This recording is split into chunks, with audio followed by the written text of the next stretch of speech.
Bonjour à tous et bienvenue sur Rare à l'écoute. Notre ADN chez Rare à l'écoute, c'est de donner la parole à celles et ceux qui inventent, qui s'engagent, qui font bouger les lignes pour améliorer le quotidien des patients qui sont touchés par une maladie rare et leurs proches. Aujourd'hui, nous recevons Madame Lecomandou, présidente de la PASC, l'association des personnes atteintes du syndrome de Currarino. Depuis 20 ans, elle œuvre aux côtés des familles, développe des outils d'information et accompagne les aidants, souvent des mamans en première ligne, dans un parcours de vie et de soins qui sont profondément bousculés par une maladie rare. Bonjour Madame Lecomandou. Bonjour et merci pour votre invitation à cet épisode de Rare à l'écoute. Madame Lecomandou, est-ce que vous pouvez vous présenter en quelques mots et nous raconter la création de la PASC en 2004? Oui, je suis Sophie Lecomandou, fondatrice et présidente de la PASC, association des personnes atteintes du syndrome de Currarino, créée il y a un peu plus de 20 ans. La naissance de ma fille avec cette maladie génétique rare en 1999 a motivé mes recherches et ma volonté de m'investir pour trouver de l'information sur cette pathologie qui ne concernait personne dans nos familles. C'était alors le début des forums sur Internet et une rencontre fortuite en 2004 avec le professeur Stanislas Lyonnais, lors d'une manifestation de sensibilisation aux maladies rares à Paris, a permis une mise en contact avec le docteur Célia Crétol. Elle réalisait à ce moment-là une thèse sur ce syndrome à l'hôpital Necker Enfants Malades au sein de la PHP. Nos échanges et notre volonté d'avancer pour la recherche ont motivé la création de l'association qui reste unique en Europe concernant ce syndrome. Nous sommes basés dans le sud de la France et les buts historiques de notre association sont d'apporter une aide morale et technique aux familles et aux personnes confrontées à la maladie, de contribuer à l'effort de recherche médicale et à l'amélioration des pratiques de soins relatifs à la maladie, de collecter des informations et de les diffuser aux personnes concernées par l'intermédiaire du site internet apasc.fr. La PASC fait partie des 15 associations de la filière Neurosphinx qui vient d'être relabellisée en juillet dernier et qui regroupe les pathologies neurologiques et sphinctériennes rares. Nous faisons également partie du centre de référence MAREP en lien avec le centre de compétences de Montpellier. L'association APASC fait également partie de l'Alliance Maladies Rares et du réseau Maladies Rares Occitanie. En quelques mots, le syndrome du Currarino concerne une naissance sur 50 000 et concerne plutôt des petites filles. L'ensemble des malformations est la conséquence d'une mutation d'un gène impliqué dans le développement de l'embryon humain, le gène MNX1. Les mutations de ce gène peuvent être de survenue spontanée ou être héritées d'un des deux parents. Alors vous avez développé des outils comme un livret illustré pour mieux faire connaître le syndrome de Currarino. Qu'est-ce que ça a changé pour les familles et pour les aidants? Tout à fait. En 2020, fort de notre expérience de soutien des familles, de l'écoute et du recensement de leurs besoins, le projet du livret illustré est devenu évident. Comprendre et faire comprendre son handicap qui touche à l'intime n'est pas toujours facile. L'association a souhaité éditer un livret illustré qui était destiné à accompagner les enfants touchés par le syndrome du Currarino et leurs parents dans la compréhension et la communication de leur handicap. Ce syndrome est une malformation congénitale rare du système digestif d'origine génétique. La documentation non scientifique, accessible et compréhensible par le non-sachant était difficile à trouver. De là, nous avons souhaité concevoir un livret mêlant illustrations scientifiques et textes adaptés pour répondre aux questions que se pose l'enfant porteur du syndrome, son entourage et les professionnels de santé. Ce projet de livret illustré a été relayé par l'association auprès des familles, de la filière maladies rares, des centres de référence et des centres de compétences en France.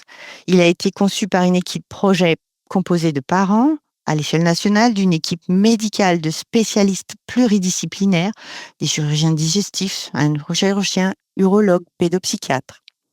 Pour sa conception, nous avons fait appel à Dubourdon et compagnie, un illustrateur scientifique spécialisé dans la simplification médicale par l'illustration et le texte en milieu pédiatrique. Le livret illustré est distribué gratuitement depuis fin 2020 à toutes les personnes concernées en France. L'accueil de ce livret a été tout de suite très positif et impactant au niveau des familles. Il est facile d'utilisation, il se glisse dans un sac, un cartable, il est esthétique, composé de plus de 150 illustrations. Il est complet et permet au lecteur de comprendre simplement la maladie et ses différents aspects, le parcours de soins, les différents examens. Il propose même une partie libre pour que l'enfant s'approprie son livret, prémisse de l'éducation thérapeutique à venir. Le témoignage des familles sur le livret illustré est lui aussi très marqué par le soutien d'un outil qui permet une communication intrafamiliale sans tabou. Les retours sont également impactants sur la communication avec le cercle des amis, des parents ou des enfants. Enfin, le retour des professionnels de santé sur sa qualité de réalisation a également beaucoup apporté pour le faire vivre et nous motiver à ces améliorations futures. Alors, vous vous êtes également formé à l'ETP, l'éducation thérapeutique des patients. En quoi cette formation a été déterminante, notamment pour accompagner la transition enfant-adulte? Le livret illustré, une fois lancé et ma fille en fin d'études supérieures, j'ai pris le temps d'un retour aux études en parallèle de mon activité professionnelle. Les filières de santé maladies rares avaient proposé une formation parents experts aux représentants de leurs associations. Cette formation en e-learning avec un patient a été le déclencheur en fait de mon inscription à Montpellier au diplôme universitaire éducation pour la santé, éducation thérapeutique du patient. En fait, je souhaitais comprendre et apprendre pour apporter plus de concret encore aux mamans qui prenaient contact avec l'association. Cette formation venait également confirmer le savoir expérientiel et le valider auprès des professionnels de santé. Les bébés et les enfants concernés depuis la création de la PASC en 2004 avaient grandi et le passage de l'adolescence à l'âge adulte est un cap complexe quand on est porteur d'une maladie rare. Cette transition entre l'hôpital enfant et l'hôpital adulte est une étape clé pour les adolescents porteurs de handicap, de maladies chroniques ou de maladies rares.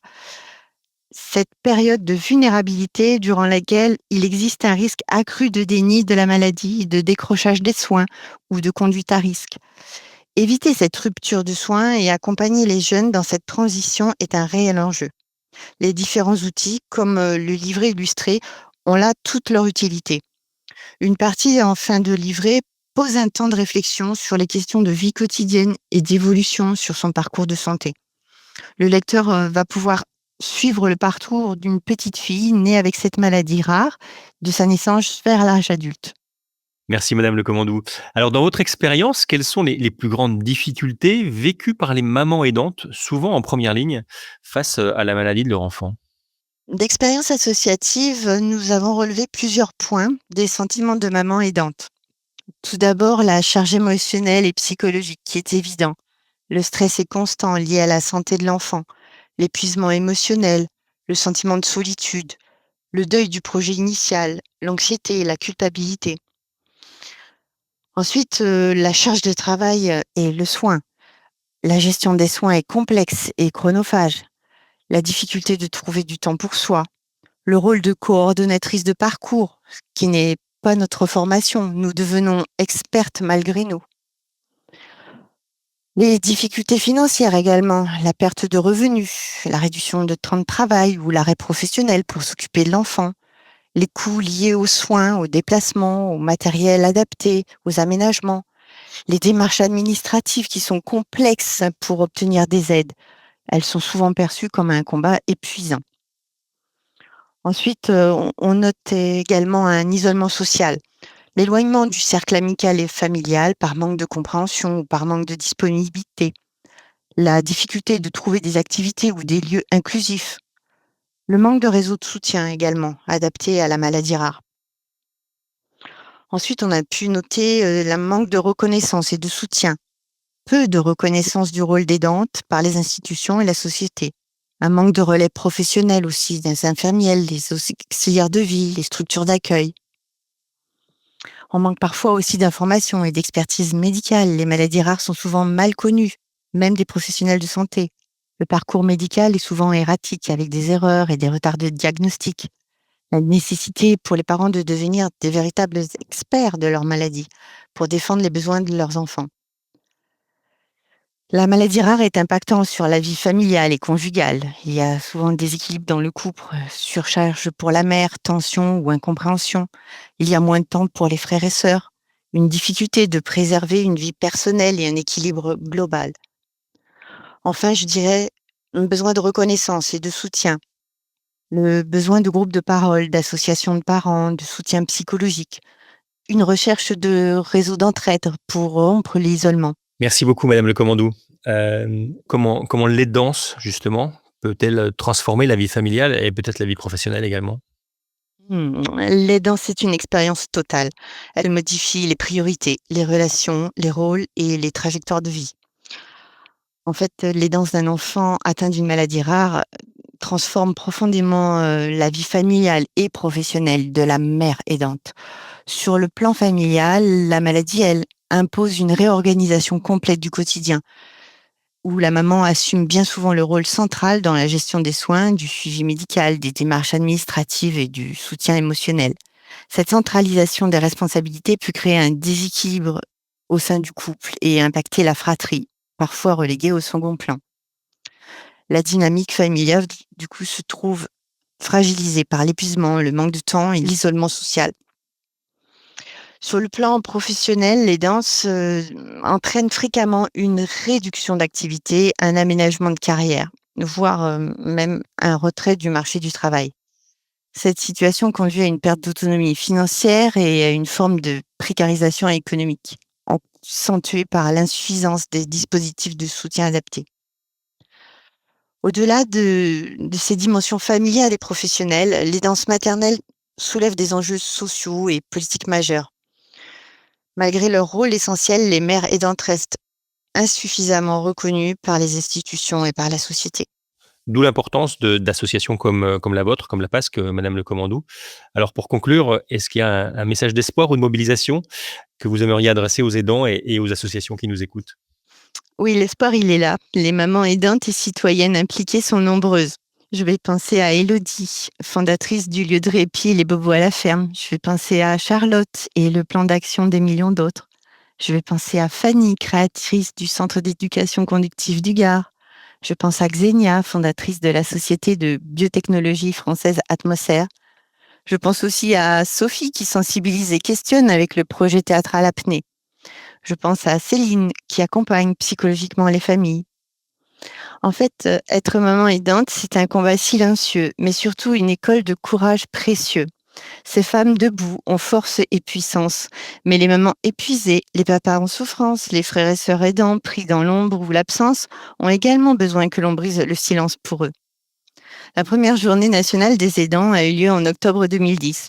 Aujourd'hui, en France, nous sommes 11 millions de personnes proches aidantes, avec une grande majorité de femmes, 62%, et en moyenne, elles ont 52 ans, elles exercent une activité professionnelle, ce qui représente en fait un salarié sur 10.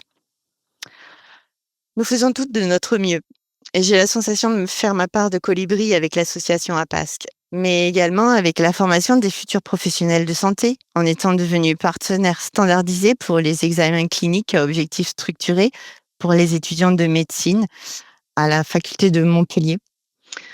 Je vous remercie pour votre accueil et intérêt chaleureux et je terminerai par cette phrase de Mère Teresa qui dit: «On ne fait pas de grandes choses, seulement des petites, avec un amour immense».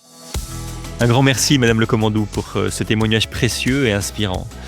À travers la PASC, vous mettez en lumière non seulement les réalités du syndrome de Curarino, mais aussi la force des aidants, et particulièrement des mamans, qui accompagnent sans relâche leurs enfants.